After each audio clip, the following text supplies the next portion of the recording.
So the last time that we had Saturn and Pluto conjunct in Capricorn, it was the year 1518.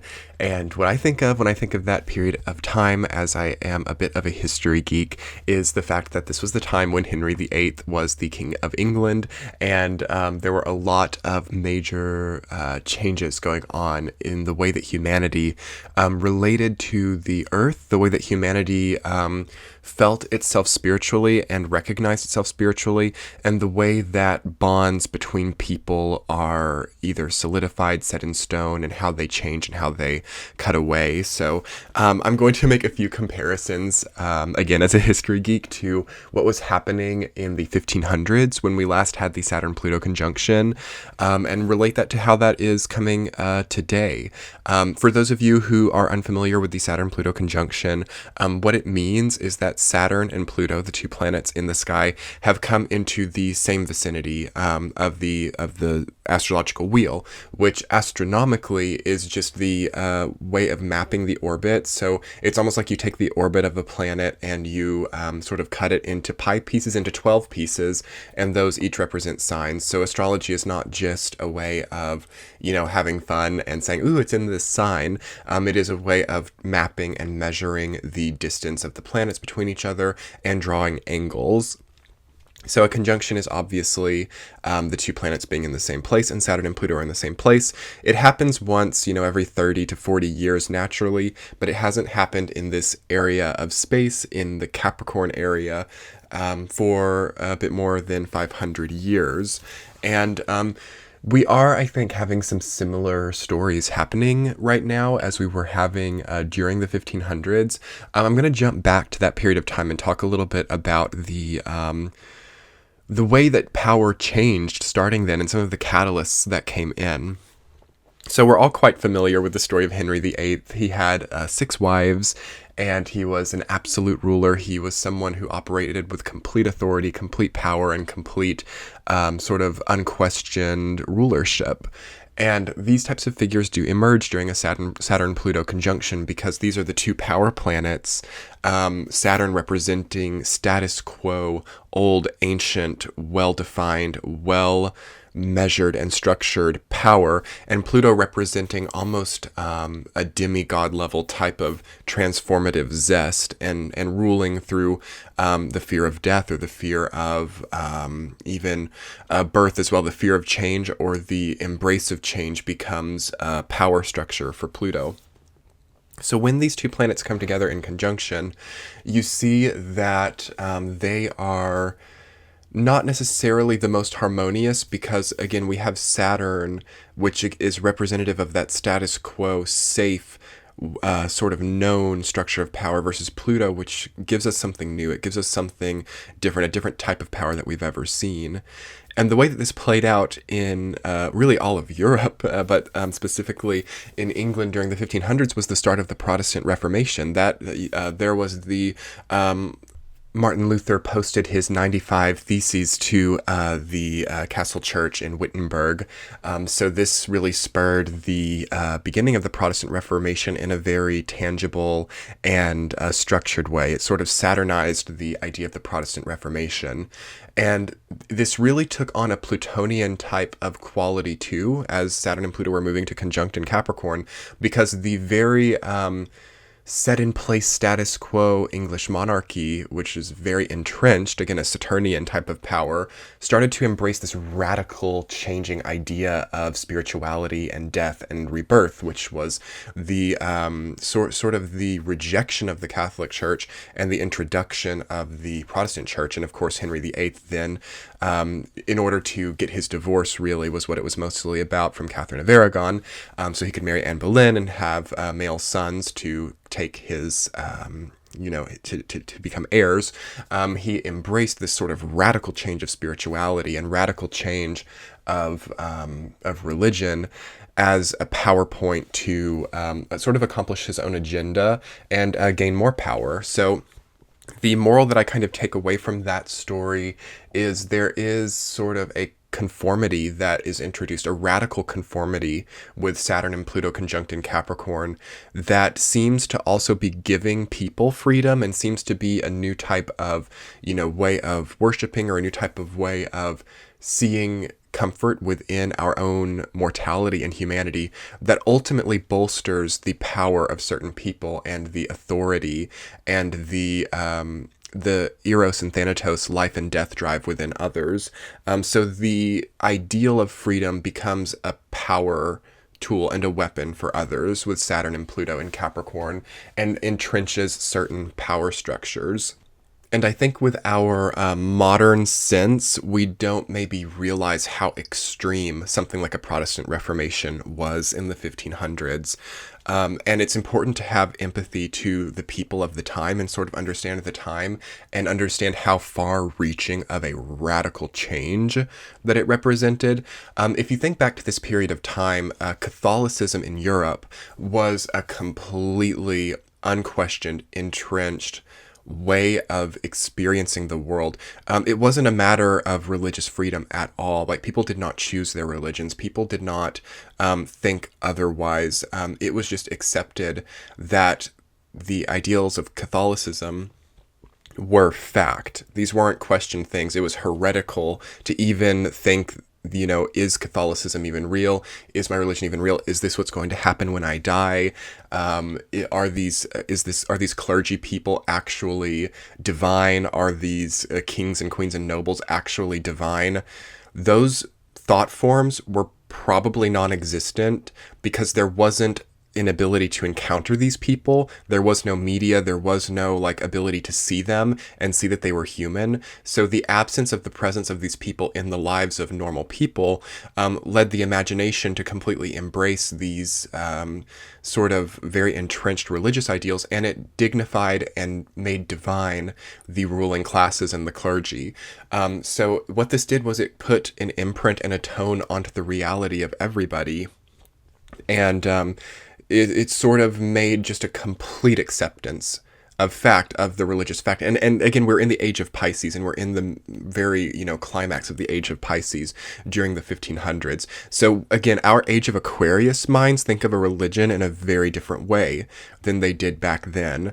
To think that, like nowadays, we can look at religion and see the bigger picture. We can see the moral. We can see, okay, this organized religious system has a lot to do with certain people getting power, and a lot to do with money, and a lot to do, for some people, with genuine, feelings towards their religion. It's true. But back then, this was Age of Pisces. It was almost just like, this is magic.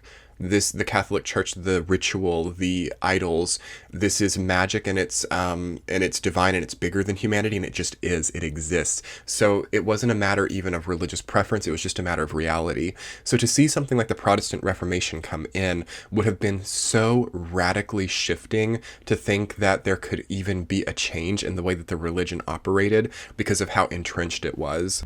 And of course, in its early times, the leaders of the Protestant Reformation, the Huguenots in France, as well as the supporters of Protestantism in other parts of Europe, it was very heretical, okay? So it was very punishable by death, until the radical changes, the Plutonian energy of the Protestant Reformation became a foundational possibility for the set status quo structures of power, Saturn. So what you saw happen with the Saturn-Pluto conjunction in Capricorn in the 1500s is you saw a conjunction of radical, extreme change becoming opportune and feasible for the status quo set establishment. All right? So this is the moral and higher theme of what happens during a Saturn-Pluto conjunction in Capricorn, is ideas of radical change, or ideas of seeing the world in a completely transformed and new way, being able to access God or spirituality or source energy. So basically, that's the Pluto energy, right? It's life force, and what the Protestant Reformation aimed to do was to allow normal common people to have their own relationship with life force, to have their own relationship with God. And that is what the Catholic Church rejected because it disempowered the clergy. But the then status quo Saturnian monarchy found that to exercised control over the Reformation empowered the monarchy in the same way that the Catholic Church got and disempowered the Catholic Church and made their reach over the monarchy non-existent. So there are these sort of entrenched power systems that head off with each other also during a Saturn-Pluto conjunction. Will the status quo entrenched establishment succeed, or will the new, reformed, radical, insurgent, transformative zest overcome? You know, Pluto. Is it Saturn or Pluto? They kind of battle. They kind of have a bit of a versus moment during the conjunction in Capricorn. And in the 1500s, it was definitely a consolidation. And I think that that's the note that we always have to take. We can kind of look back and see that maybe Pluto kind of won because that religion, the Protestant Reformation, ultimately and became a catalyst for monarchies disintegrating and dissolving over the next 500 years because, the religion and monarchy need to be separate and rely on each other to stay strong. So the monarchy sort of subsuming the religious figuredom and giving more freedom to people to believe how they wanted ultimately became the straw that broke the monarchy's back, because people then started to question things like, wow, if I can, have my own connection to God or my own connection to spirituality, can't I govern myself? Can't I have my own connection to governance as well? So it ultimately was a catalyst to destroy monarchy over the next 500 years. But the institutions still exist and the establishment still exists 500 years later. So in a way, it also bolstered itself while killing itself at the same time. So this is an interesting thing of a Saturn-Pluto conjunction, where something, by doing something that ultimately takes its power in the future, it remains at the same time and entrenches in a new way. So this is another key idea of Saturn-Pluto conjunction. So what does this mean for average people and for everyone kind of going through this time and seeing this energy? Because throughout all of the year of 2020, we will be working with this energy, and something similar to the Protestant Reformation in impact and in transformation to established power structures will probably enter and will probably become something that established power systems embrace to some degree. And it will sort of change the way that we look at life and change the way that we see our own connection to power and our own connection to life force. That will start to happen this year most likely. But what we can do is we can start to understand sovereign ability and independent power. Everybody having their own sort of sense of absolute power and autonomy over themselves. This is a lot of what the Saturn-Pluto conjunction in Capricorn deals with. Who is the overlord? Who is the king? Who is the peon? Who is these hierarchy things? Capricorn is the hierarchical sign. So putting the power planets of Saturn and Pluto into Capricorn, it just makes power again revolve around ideals of hierarchy. So as we are in the age of Aquarius now, it doesn't quite work in the same way that it did back then. It's harder for people to just proclaim divine rights or dignify themselves by words, because people are very quick to question things during the Aquarian ages. They're very quick to revolt as well, and to spur revolutions and all of this kind of thing. So what we can do is detach from ideas of violence. Saturn and Pluto conjunct in Capricorn can be a bit violent, and it can be a bit okay, it's worth it. This violence is worth it. Burning the heretics, or anybody who thinks differently than I do is collateral damage type of thing. That can be within Capricorn time. But within the Capricorn archetype is also a water element connection, because it is traditionally the sea goat. So I like to talk about Capricorn energy as one part of it being beneath the surface and another part being above. So we're having a consolidation within Capricorn energy also of the very upper part of the brain, the conscious mind, where we're completely material and completely realizing everything around us, and then the subconscious lower brain. They are consolidating and showing one another features of themselves. So oftentimes we see that the subconscious is being operated on, or the conscious is being pressed down, and it's trying to sort of come into congruency and come into agreement with the Saturn-Pluto conjunction, because we are dealing with just humanity and the human condition. Both Saturn and Pluto are planets that deal with the human condition, psychology, how humanity just operates, the systems, the structures, the cogs within the structure of humanity are all, I know it sounds very deep, but it's all coming together to conjunct and coming in congruency, okay? And that can be a sometimes disastrous and catastrophic experience for people when there are disagreements or when there are, cogs that are not willing to move or are not willing to rotate properly. You get like hooks in the system, or you get things that aren't just like going naturally or flowing fluidly, and then it causes ripples throughout the entire thing, and it can be very chaotic. But then it also sort of gets forced into working as well, because both of these planets don't do very well with accepting defeat. Okay, this is another thing about the Saturn-Pluto conjunction, and that we can kind of all see in our personal lives, is not wanting to accept defeat, not wanting to be wrong about things, not wanting other people to not fall into line or to defer to us. Basically, it really does build up the ego, and it spurs control dynamics, power dynamics. The control freaks and narcissists of the world are on a high during a transit like this, and you can actually see rewards, temporary rewards, for acting in the ego, or for acting in a lordly or powerful way that is not fair. So, for example, with Henry VIII in 1517, right when this transit went into place most strongly in 1518, you start to see his marriage to Catherine of Aragon disintegrating, and he truly feels that he can wield the power of the religious entitlement. He thinks that he can become ruler of the Church of England too, and he thinks that he can just break off with Rome, and he thinks that he can just annul his marriage himself, and he can just find a new wife, and then that will fix all of the problems. And it all works out for him in the early stages. Like, there are struggles, but he gets what he wants, and he operates through his ego, and he operates through that power sense, and it's all successful. But what happens is, in the long run, he never gets what he ever wanted. Through 6 wives, he never ends up having the male heir. He does have one, but then Edward dies during his early reign, as I think he's like a teenager when he dies. So, and the Tudor dynasty ends up ending at Elizabeth I, who can never have heirs either. So Henry VIII's desperation to achieve a male heir for the English throne, his sort of his motivation for doing some of the difficult things that he did, he was successful with all the things that he did, and he was able to execute the wives. He was able to cut off the Vatican. He was able to empower the English monarchy in a way that has led it to still be a power structure today. But his motivation was never actually achieved.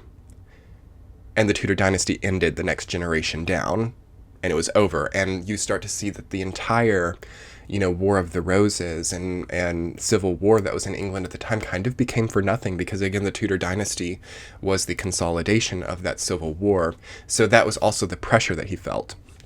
So we also kind of have to relate to him as a figure, too, to understand the moral, and see that to not have gotten a male heir in this time in history made the efforts of that Civil War seem useless, and it made all of the death and all of the suffering and all of the pain of the previous 100 years in England, it made it seem for nothing. So he was terrified to seem like the ruler who nulled and made useless the pain of his country. And there were odd power dynamics with him and his wives. His wives weren't perfect, not that they ever deserved what they got, but I'm saying that there was difficulty, and the pressure that he faced is more than most people can ever imagine.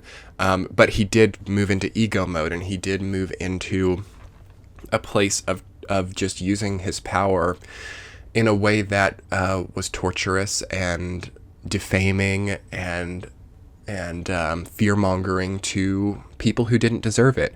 And it was successful to a degree. He stayed king, and there was never any revolt, or any revolts were quashed, and he stayed within his entrenched power, and he seemingly got what he wanted and had the male heir by the time of his death. But then that male heir died soon after so it was never a permanent solution. And it's interesting to see that with the Saturn-Pluto conjunction in Capricorn, that the egoic solutions that we think that we need to find, and the motivations we come to within it, might not actually give anything in the long run. But the established systems don't ever go away either. So the English monarchy still exists, Rome still exists, the Catholic Church's power still exists. They never went away. But the key players and the key faces within the battles, through operating through their own extreme amounts of power, just created a lot of misery and change and radical shifts in perception among people, and basically make time go on. So we have like a time implication as well with the Saturn Pluto. So the times change and the times become different, and basically everybody knows Henry VIII, right? Everybody knows like the War of the Roses and Tudor England, and it's been 500 years, and it's one of the most sort of fringe talked about times of history. So I attribute that to the Saturn-Pluto conjunction in Capricorn. So we are entering this time again. So welcome to a new version of Tudor dynasty, and welcome to a time in history that will probably be looked at 500 years from now as something that was quite something, and quite dramatic, and quite powerful, and interesting. So stay safe. And this has kind of just been a fun video for me to do, just a fun sort of off-the-cuff chat about an astrological transit that we had 500 years ago that has come back in, and is sort of basically an incredible thing about astrology, because what we can do, especially for these long-term transits and these transits that are very rare, we can look back to the time when they happened before, and we can piece together morals and narratives, and we can see the lesson and hopefully grow collectively through it. So I'm going to end this video here. Thumbs up this video if you liked it. If you'd like me to maybe make a follow-up and talk more about this subject, or if you would like more like historical videos or more chats like this, let me know below in the comments. Thank you so much to everyone who has hit the join button and who have supported my channel. It really means a lot to me. If this video was interesting to you, you can hit that join button, and I have like really small tiers and ways to support my channel if you like this type of content. Thank you so much for being here, everyone, and I will see you soon for more hopefully wonderful videos. Much love. Bye.